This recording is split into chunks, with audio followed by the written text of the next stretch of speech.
Hello and welcome to this first part of my character design in which I'm going to be creating the personification of our new idol, Tutpad-chan, that is a young, cheerful, creative, happy girl who I'm going to depict as the Tutpad's icon.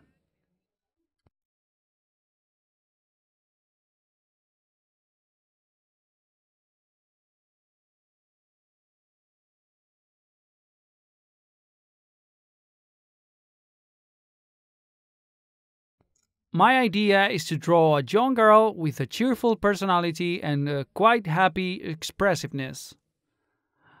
I've decided to draw her with her hair half up, half down, and well, the personification consists in the fact that her hat is part of the apple. And I also decided to include in some zones icons that represent this company. So that way it'll be more recognizable, I think.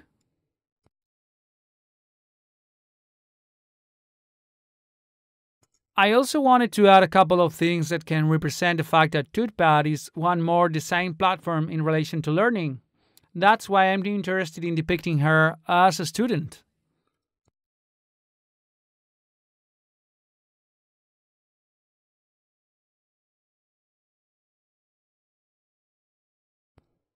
So the first I did was a quick sketch of how I wanted her to look. And then from here I'm cleaning more the line to leave a very clear line art so I can color on it without any kind of hesitation. As we've been seeing in past lessons, we're going to work the eyes with very bushy eyelashes and quite big and expressive eyes. And then, little by little, we'll tweak it in case we're not very convinced by the final results in order to work on a surface we can rely on more. For this drawing, I'm using a dry brush from the Photoshop CC 2018 presets in a quite dark gray tone, and I'm using it to create the outline of all the sketch we've been doing.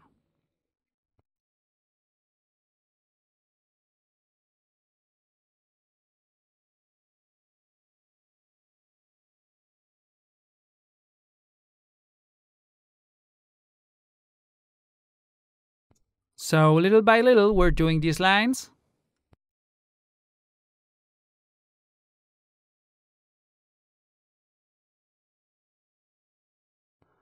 Because of this, I also recommend you to do some kind of cheat sheet when choosing the brushes you like the most, because maybe at the beginning you don't get used to them in case you're working digital, of choosing or remembering which is the one with which you're working in a more comfortable way.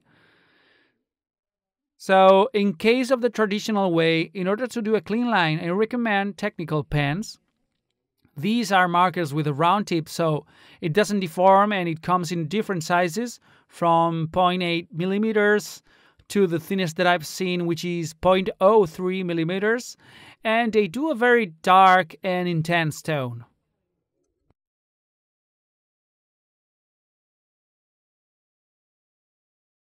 The advantage of this program is that since you're drawing digitally, you can add as many layers as you need. And also, even when inking with a black tone and a customized brush, we have to consider that we can erase it anytime and modify it. And thanks to different and diverse tools, we have the possibility of changing whatever we want anytime. That's one advantage I can see.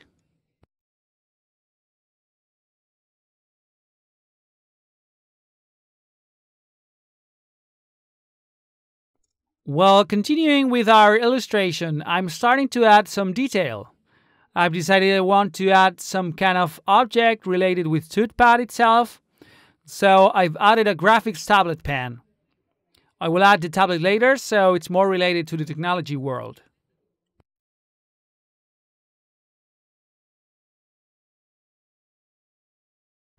And as you see, the final result is being a young girl, a student, with a nice smile, big eyes, bangs, hair up, little hat with the leaf that represents Tutpad's apple, And I think I'm going to draw her some long hair. And I'm going to try and improve her skirt. In case you're not familiar with drawing clothes or what clothes to draw her, or in case you don't know how the wrinkles and bands work in clothes, you can see photos in the internet of clothes shops or models or wrinkles references so you can have an idea of how you can depict it on your illustration and apply it on your character.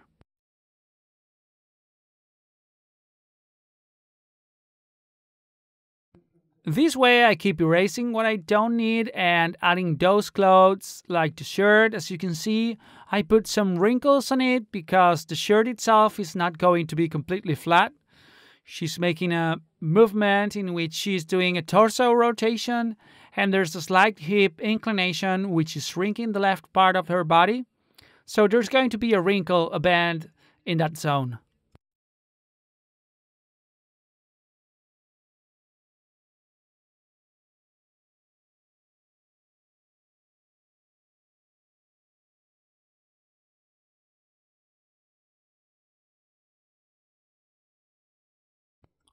You can see now how more or less we're getting a cleaner and more detailed result. I'm going to add a couple of badges here with the other two companies' logo. And well, we'd have here the clean line art. And the next phase would be to start filling with color.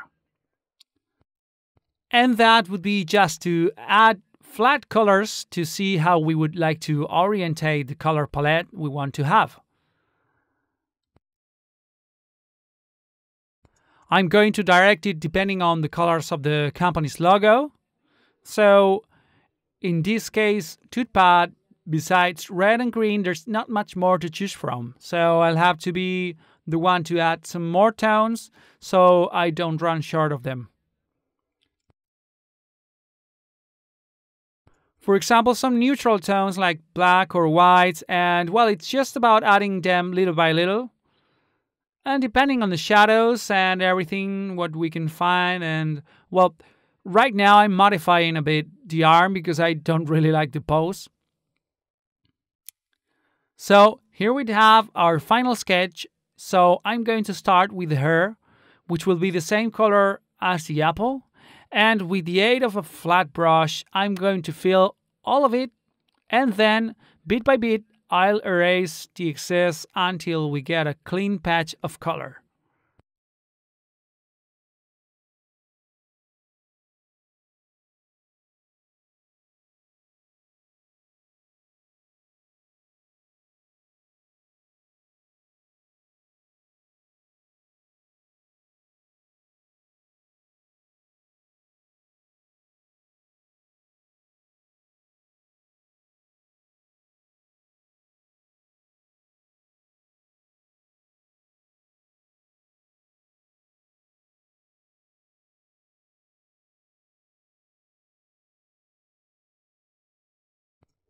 As you can see, I'm finishing filling several parts, like for example the skin, cleaning head zones, eyes, the objects she's wearing, for example in the head, the beret, the hat.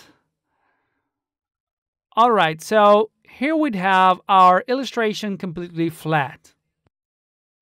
Those would be the precise colors for each object, piece of clothing, and herself. And from this, we'll be working adding gradients, lights, shadows, and different tones that will complete the final drawing.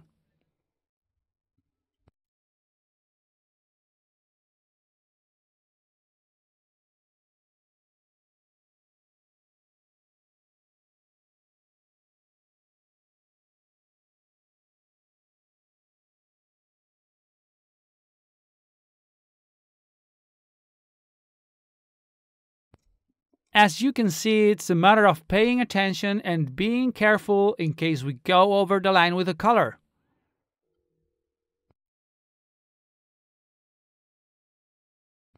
So what I just did with the hair was create a gradient from a purple tone to a lighter one.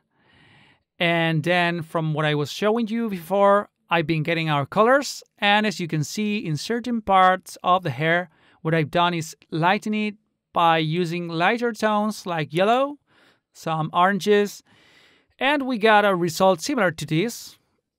I've been lighting darker tones with the top zone and vice versa. Well, since the hair and the Tutpad logo have the same tone, it's a bit hard to distinguish them if you use the same color, so I think I will make it white.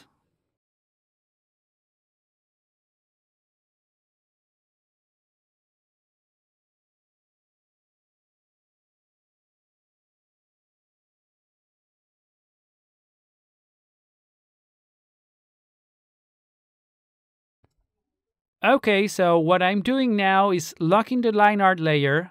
As you can see, I selected the checkerboard and this results in locking the color line that the layer could have.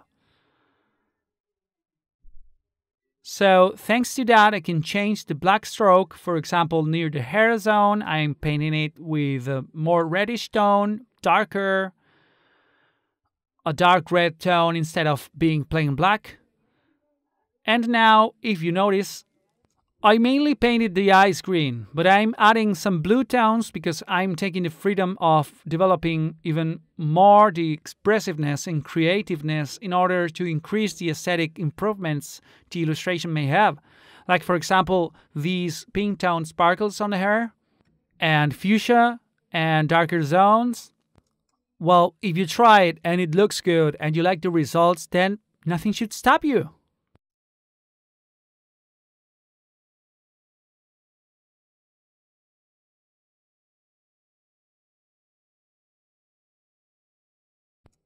Now what I'm doing is trying various blending modes in order to see if there's one that I like for the hair. In case I don't find one, which I don't think I will, because it looks much better in the beginning, I just group the layers and now I'm going to keep on cleaning the rest of the zones. I have to color the rest of the body parts that are not finished yet, like the skin zones that don't have any shadows, and the last thing to do would be the clothes. You can go bit by bit, maybe with a graphic reference of the coloring style, because there are several ways to do it. And I'm just showing you my way of doing it. Maybe you have a favorite artist that inspires you when doing this. So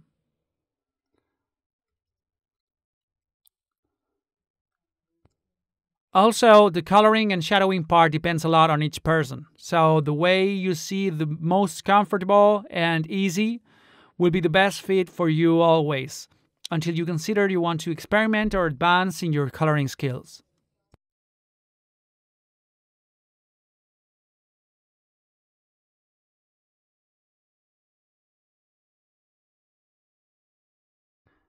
As you can see now, I'm shadowing certain parts of the shirt that I consider the key wrinkles would be. Like, for example, under the breasts, there should be a shadow for sure. Or the part we talked about before of the main wrinkle, which I'm coloring now. Maybe below the bands of the shirt, or on the shoulder zone, etc.